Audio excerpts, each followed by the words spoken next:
Hello, in this video I'm gonna show you how to fix problem when you get more sound from the right or left speaker on your CHiQ TV. So to do this, you need to press this home button on your TV pilot. It's this button right here. So we're gonna press that.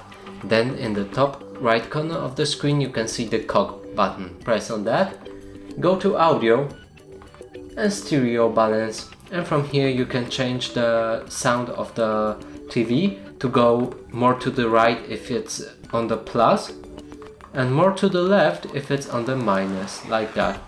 So if you hear more from the right one, just change the balance to the minus, and if you hear from the left one, change the balance to plus.